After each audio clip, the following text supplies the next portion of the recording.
Hello everyone and welcome, I'm Beastly Eel, and in today's video we're going to be talking about Season 1 of Batman, the Caped Crusader. This was a series that came out on Amazon Prime on August 1st. It was 10 episodes. It was supposed to be very similar to Batman the Animated Series, and animation-wise, it looked like a combination of that the animated series plus a little bit of the Brave and the Bold, a little bit added together. Story wise, though, gave us a lot into us thinking of like the animated series. So there were some major differences, and we'll talk about this. This was a different take on Batman and Gotham in general. A lot of the villains were not, did not have their stereotypical um, comic book histories, I guess the best way to phrase it. So each episode had its own villain, except for the last two episodes had the same villain technically. So in episode 1, it was the Penguin, and the Penguin is a woman in this series, which I find very interesting. So apparently, what they did here was they created a female penguin, and I never thought of Penguin to need to. I think we always just assumed he was male. Let's go with that because he's only been portrayed as male. So with this, I was kind of like, I wonder how this is going to look. Is it going to do well? You know, those kinds of things. However, this rendition of Penguin was probably the scariest of them all, mostly due to the fact that typically and stereotypically, women are on the nicer side of things.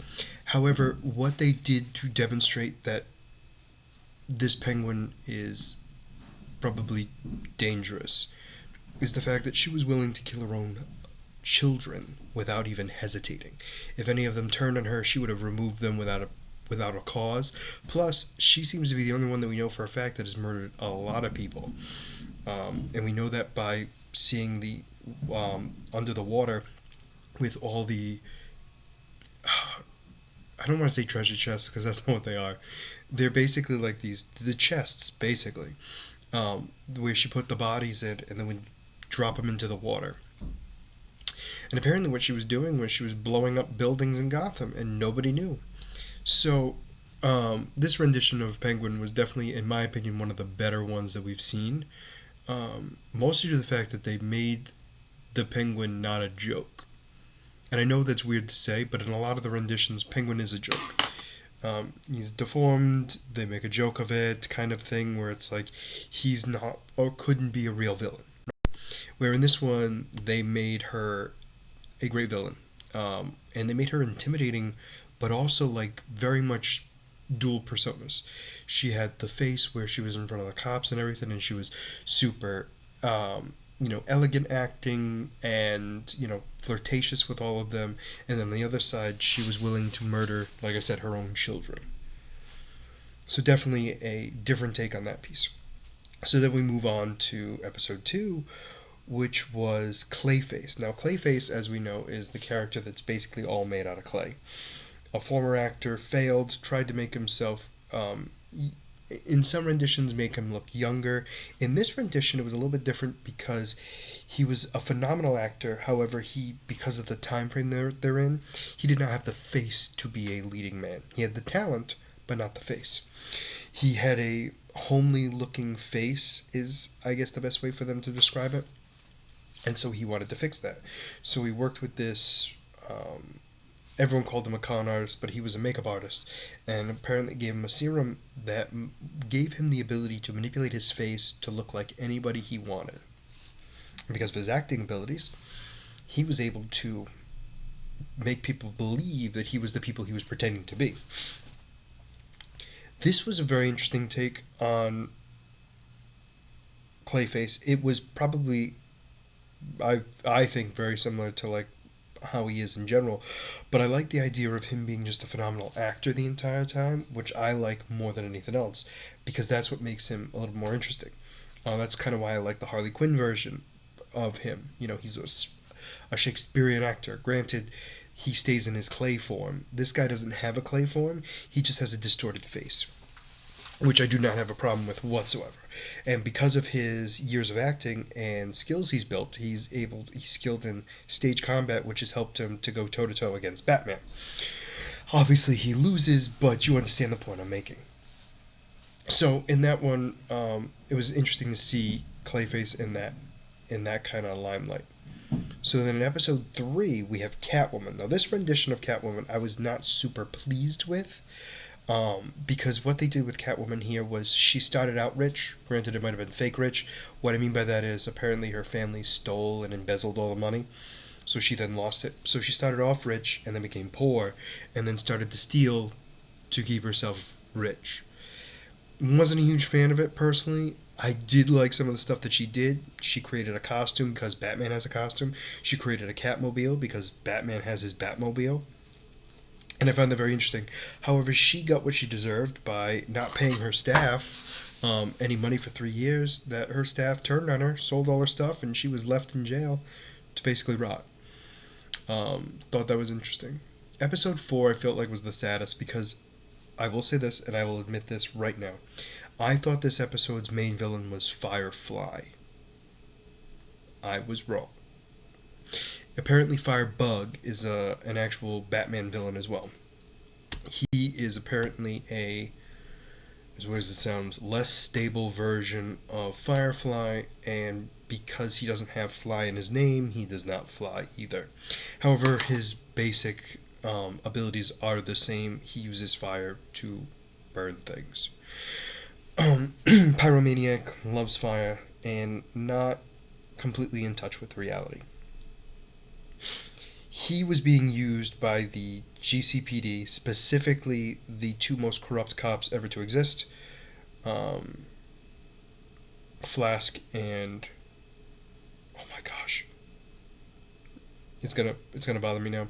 Anyway, Flask and his oh my gosh, I had the names in my head and I've been working on it. I had trouble with Flask's name. Now I got his, and I can't remember the other one. But anyway, so they tried to use Firebug to basically snuff out the bat. Well, it works. However, they then kill Firebug, who I thought had the. Granted, he was a criminal, he was a villain, I get it. He burnt a lot of places down, he was seeking mental, basically medical professionals and mental health professionals as well to help him deal with his issues.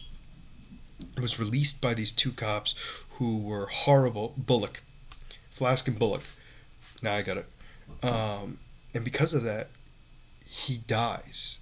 And I think that's so awful because he was sick, still is sick when he dies, and doesn't get the help that he deserved, and was used just to make those two cops look good and to try to capture Batman.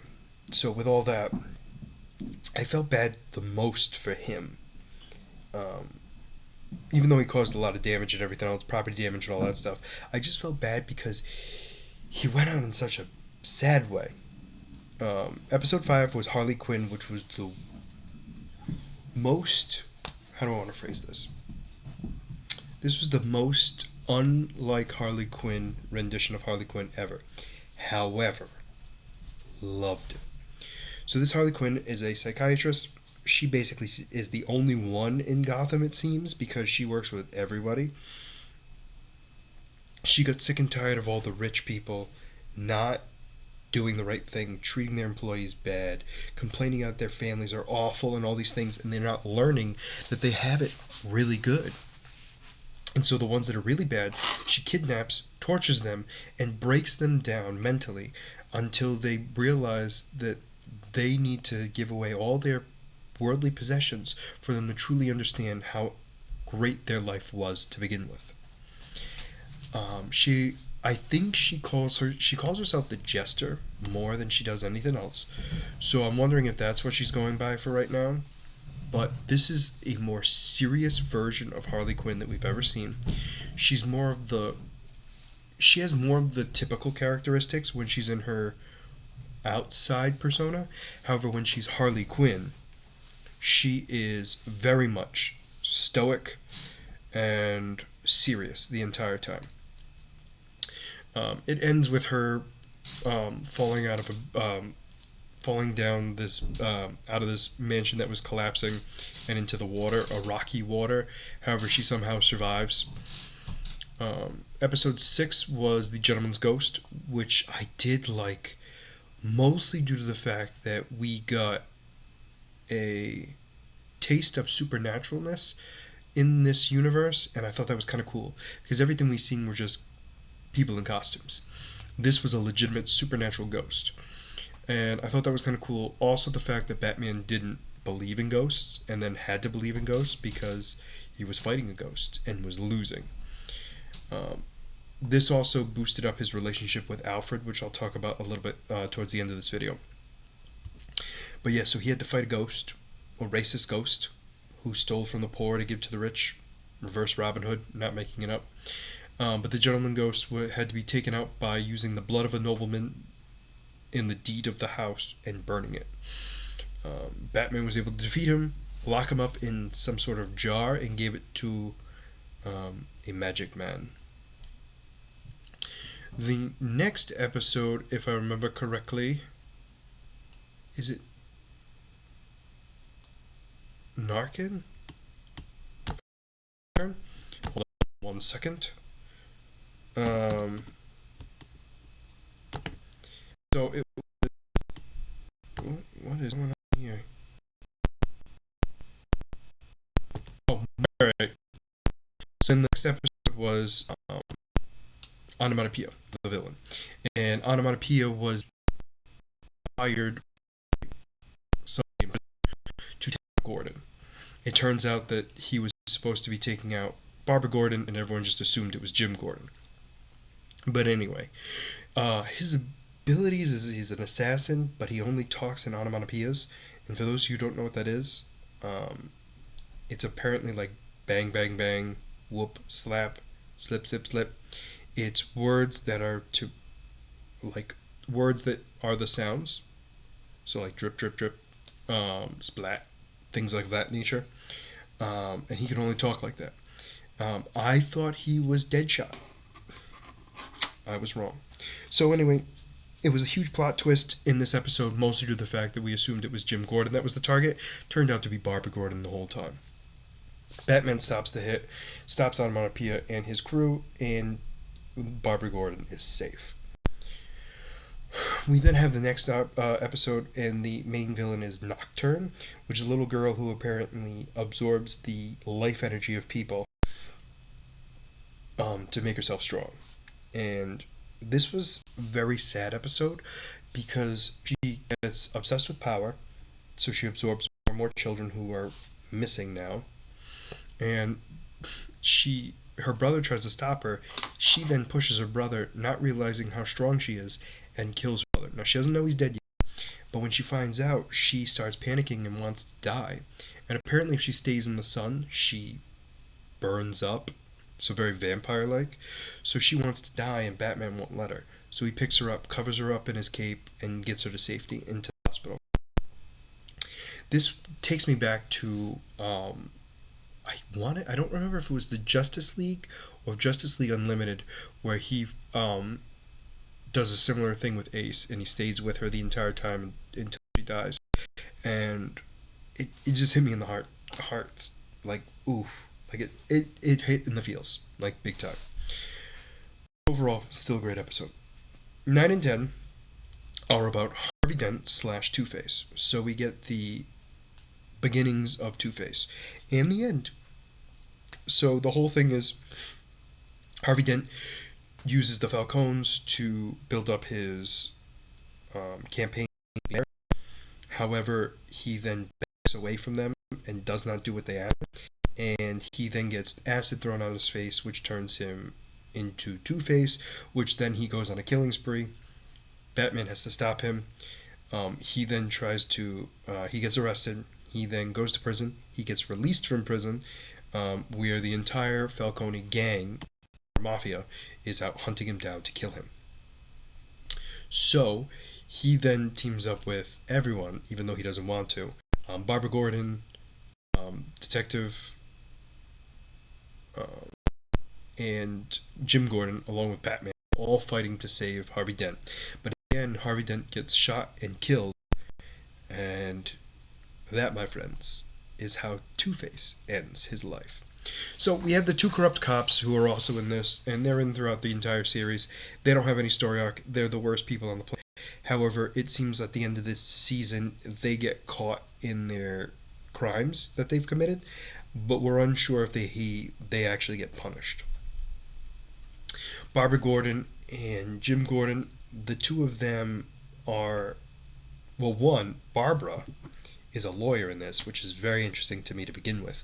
However, take that aside, the two of them butt heads on the definition of law because Barbara is a defense attorney and she doesn't believe that all cops are good. They make mistakes and they need to, and so do people. Jim, on the other hand, doesn't believe that people are bad. If they've done bad things, they need to be punished. And throughout their entire, granted, the question never comes up that they love each other. They 100% do. That's never a question whatsoever. However, they do a lot of digs at each other. But it's clear to know that at the end of the season, they both have changed their opinion enough that they're more towards their other side.